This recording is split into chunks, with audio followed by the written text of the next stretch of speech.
Hello students, आज हम पढ़ेंगे कक्षा 9 हिंदी की पाठ्य पुस्तक क्षितिज के अंतर्गत कविता चंद्र गहना से लौटती बेर, जिसके कवि हैं केदारनाथ अग्रवाल जी। केदारनाथ अग्रवाल जी का जन्म उत्तर प्रदेश के बांदा जिले के कमासिन गांव में सन 1911 में हुआ।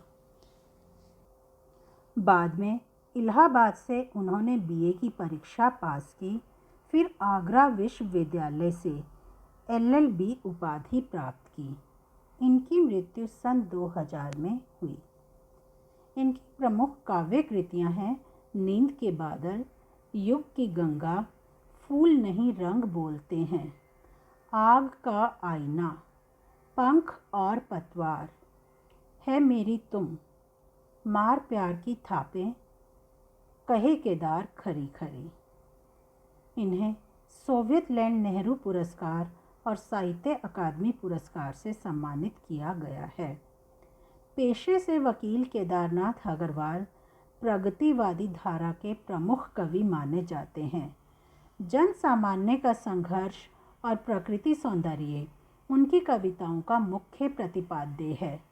वे कविता की भाषा को लोक भाषा के निकट लाते हैं और ग्रामीण जीवन से जुड़े बिंबों को आत्मीयता के साथ प्रस्तुत करते हैं। प्रस्तुत कविता में कवि का प्रकृति के प्रति गहन अनुराग व्यक्त हुआ है। वह चंद्र गहना नामक स्थान से लौट रहा है। लौटते हुए उसके किसान मन को खेत खलिहान एवं उनका प्राकृतिक परिवेश सहज आकर्षित कर लेता है। इस कविता में कवि की उस सृजनात्मक कल्पना की अभिव्यक्ति है जो साधारण चीज़ों में भी असाधारण सौंदर्य देखती है और उस सौंदर्य को शहरी विकास की तीव्र गति के बीच भी अपनी संवेदना में सुरक्षित रखना चाहती है। यहाँ प्रकृति और संस्कृति की एकता व्यक्त हुई है। देख आया चंद्र गहना, देखता हूँ दृश्य अब मैं मेड़ पर इस खेत की बैठा अकेला। कवि कहते हैं कि मैं चंद्र गहना नामक गांव देखकर आया हूँ और वापस लौटते हुए मेरा मन यहाँ के खेतों के प्राकृतिक दृश्यों में उलझ गया है। यहाँ की प्राकृतिक सुंदरता को निहारने के लिए मैं खेत की मेड़ पर अकेला बैठा हुआ हूँ। एक बीते के बराबर यह हरा ठिगना चना। कवि कहते हैं कि मेरे सामने चने के छोटे छोटे ठिगने पौधे खड़े हुए हैं, जिनका कद एक बीते अर्थात बालिश्त भर है। बालिश्त मतलब हाथ के अंगूठे से छोटी अंगुली तक की लंबाई। चने का रंग हरा है और यह ठिगने कद का है। बांधे मुरैठा शीश पर छोटे गुलाबी फूल का सजकर खड़ा है। चने के पौधों के ऊपर छोटे छोटे गुलाबी रंग के फूल लगे हुए हैं, जिन्हें देखकर ऐसा लगता है मानो चने के पौधे ने गुलाबी रंग की पगड़ी डाली हुई है और वह सज धज कर खड़ा हुआ है। यहाँ कवि यह कल्पना कर रहे हैं मानो कोई दूल्हा गुलाबी रंग की पगड़ी बांधकर सज धज कर खड़ा हुआ है। विशेष, यहाँ चने का मानवीकरण किया गया है, अतः मानवीकरण अलंकार है। एक बीते के बराबर में उपमा और अनुप्रास अलंकार है। पास ही मिलकर उगी है बीच में अलसी हठीली। कवि कहते हैं कि चने के पास ही अलसी भी उगी हुई है। उसने चने के पौधों में उगकर हठपूर्वक अपना स्थान बना लिया है, इसलिए कवि ने उसे हठीली कहा है। देह की पतली कमर की है लचीली। अलसी शरीर से पतली है और कमर उसकी लचकदार है। नील फूले फूल को सिर पर चढ़ाकर कह रही है जो छुए यह दूं हृदय का दान उसको। अलसी के ऊपर नीले रंग के फूल खिल रहे हैं, जिन्हें देखकर ऐसा लगता है मानो वह अभिमान पूर्वक यह कह रही है कि जो कोई भी मेरे ऊपर लगे हुए इन नीले फूलों को छू लेगा, मैं उसी को अपना हृदय दान दे दूंगी, अर्थात उसी से मैं प्यार कर लूँगी। और सरसों की न पूछो हो गई सबसे सयानी। कवि कहते हैं कि सरसों की तो बात ही मत पूछो, वह तो सबसे ज़्यादा सयानी हो गई है। हाथ पीले कर लिए हैं ब्याह मंडप में पधारी।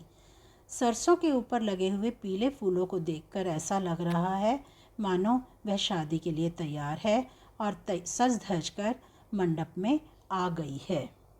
यहाँ कवि कहना चाहते हैं कि भारतीय संस्कृति में जब लड़की बड़ी हो जाती है तो उसे सयानी कहा जाता है और उसके हाथ पीले कर दिए जाते हैं, अर्थात उसका विवाह कर दिया जाता है।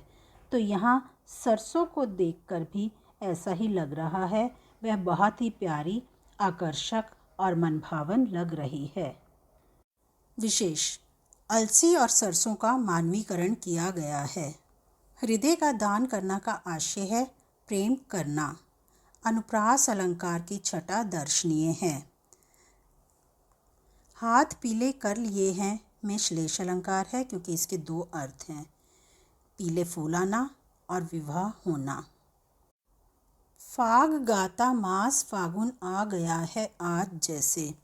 कवि कहते हैं कि इस खुशी के अवसर पर मानो फागुन का महीना फाग के लोकगीत गाता हुआ आ गया है। देखता हूँ मैं स्वयंवर हो रहा है, प्रकृति का अनुराग अंचल हिल रहा है इस विजन में। कवि कहते हैं कि यहाँ ऐसा लग रहा है मानो स्वयंवर हो रहा है और इस एकांत स्थल में, इस प्राकृतिक वातावरण में प्रकृति का प्रेम भरा आंचल भी हिल रहा है, अर्थात यहाँ के पौधे मानो अपने आंचल रूपी हाथ को हिला हिलाकर अपने हृदय के प्रेम को प्रकट कर रहे हैं। दूर व्यापारिक नगर से प्रेम की प्रिय भूमि उपजाऊ अधिक है। कवि कहते हैं कि यह इलाका नगर के व्यापारिक शोर से, व्यापारिक कोलाहल से बहुत दूर है। नगर के लोगों में स्वार्थ की भावना होती है, उनमें प्रेम का अभाव होता है, वहाँ का जीवन शोर से भरा होता है। लेकिन गांव के इस वातावरण में, इस प्राकृतिक वातावरण में मानव हृदय में सोए प्रेम भाव को जगाने की क्षमता होती है। यहाँ के लोगों में प्रेम की भावना बहुत अधिक होती है। विशेष, गांव की भूमि को प्रेम की प्रिय भूमि कहा गया है। फागुन और प्रकृति का मानवीकरण किया गया है।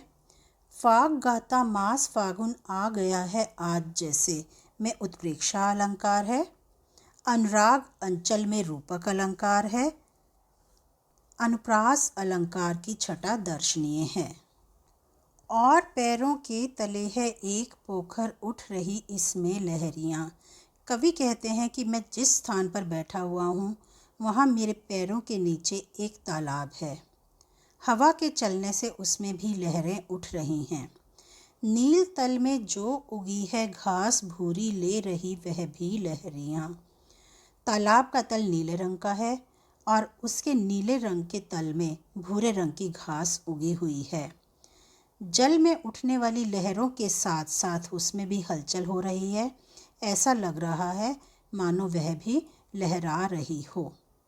एक चांदी का बड़ा सा गोल खंभा आँख को है चकमकाता। तालाब के पानी पर सूर्य का प्रतिबिंब पड़ रहा है, अर्थात परछाई पड़ रही है, जिससे ऐसा लगता है मानो चांदी का एक बड़ा सा गोल खंभा हो। पानी में वह इतना अधिक चमक रहा है कि उसकी ओर देखने से आंखें चौंधिया जाती हैं और उसकी तरफ दृष्टि भी नहीं जा पाती। हैं कई पत्थर किनारे पी रहे चुपचाप पानी, प्यास जाने कब बुझेगी। कवि कहते हैं कि तालाब के किनारे अनेक पत्थर पड़े हुए हैं। हवा के चलने से तालाब का पानी उन पत्थरों तक आता है और उन पत्थरों को छूता है, जिससे ऐसा लगता है मानो ये पत्थर वहाँ चुपचाप पानी पी रहे हों और इनकी प्यास ना जाने कब बुझेगी। अर्थात पानी उन पत्थरों को जब छूता है तो ये पत्थर लगातार पानी पीते हुए प्रतीत होते हैं। विशेष, प्रकृति और पत्थर का मानवीकरण किया गया है। सूर्य के प्रतिबिंब के लिए एक चांदी का बड़ा सा गोल खंभा सुंदर उपमा है। नील तल में अनुप्रास अलंकार है। प्यास जाने कब बुझेगी में प्रश्न अलंकार है। चुप खड़ा बगुला डुबाए टांग जल में, देखते ही मीन चंचल ध्यान निद्रा त्यागता है। कवि कहते हैं कि इसी तालाब के किनारे के पानी में एक बगुला अपनी एक टांग पर खड़ा हुआ है, जिसे देखकर लगता है मानो वह ध्यान में लीन है। परंतु जैसे ही वह जल में किसी चंचल मछली को तैरकर जाते हुए देखता है, तो उसी समय अपनी ध्यान निद्रा को छोड़ देता है, चट दबाकर चोंच में नीचे गले के डालता है और बहुत अधिक फुर्ती से उस मछली को अपनी चोंच में दबाकर अपने गले के अंदर ले जाता है, अर्थात उसे खा जाता है। एक काले माथ वाली चतुर चिड़िया श्वेत पंखों के झपाटे मार फौरन टूट पड़ती है भरे जल के हृदय पर। कवि कहते हैं कि तालाब के पानी के ऊपर एक चालाक चिड़िया उड़ रही है, जो काले माथे वाली है। श्वेत पंखों के झपाटे मार फौरन टूट पड़ती है भरे जल के हृदय पर।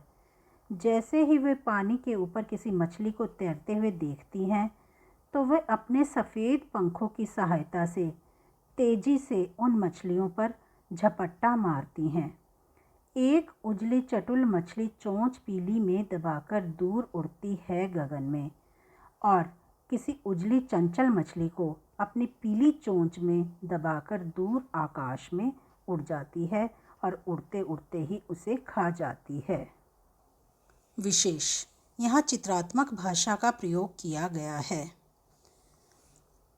बगुला और चिड़िया शोषक वर्ग के प्रतीक हैं और मछली शोषित वर्ग का। अनुप्रास अलंकार की छटा दर्शनीय है। ओ यहीं से भूमि ऊंची है जहाँ से रेल की पटरी गई है।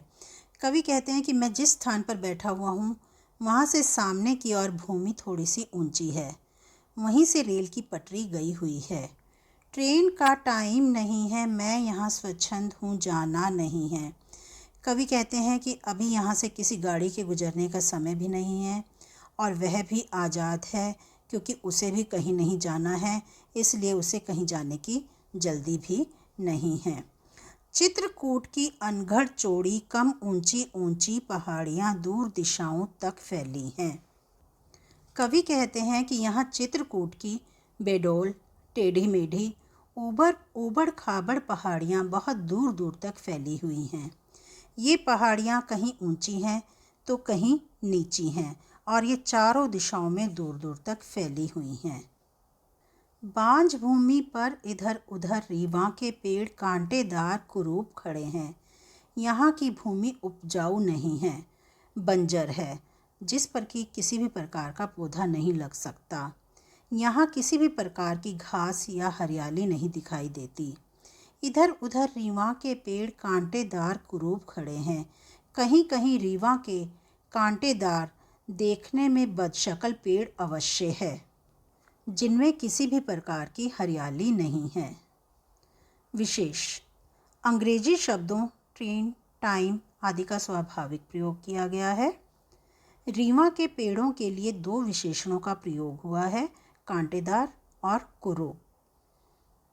ऊंची ऊंची में पुनरुक्ति प्रकाश अलंकार है और अनुप्रास अलंकार की छटा दर्शनीय है। सुन पड़ता है मीठा मीठा रस टपकाता सुग्गे का स्वर टें टें टें टें। कवि कहते हैं कि यहाँ तालाब के किनारे सुग्गे अर्थात तोते का टें टें टें टें का स्वर सुनाई पड़ता है। उसकी आवाज़ इतनी मीठी है कि ऐसा लगता है मानो कानों में मीठा मीठा रस टपका रही है। सुन पड़ता है वनस्थली का हृदय चीरता उठता गिरता सारस का स्वर टेटो टेटो। अब कवि कहते हैं कि दूसरी ओर जंगल की शांति को भंग करता हुआ सारस का टेटो टेटो का स्वर सुनाई देता है। सारस का स्वर कभी ऊंचा हो जाता है तो कभी नीचा हो जाता है। विशेष, टेंटें टेंटें टेटो टेटो स्वर कानों में मधुरता घोलते हैं। इनमें पुनरुक्ति प्रकाश अलंकार है। मन होता है उड़ जाऊं मैं पर फैलाए सारस के संग।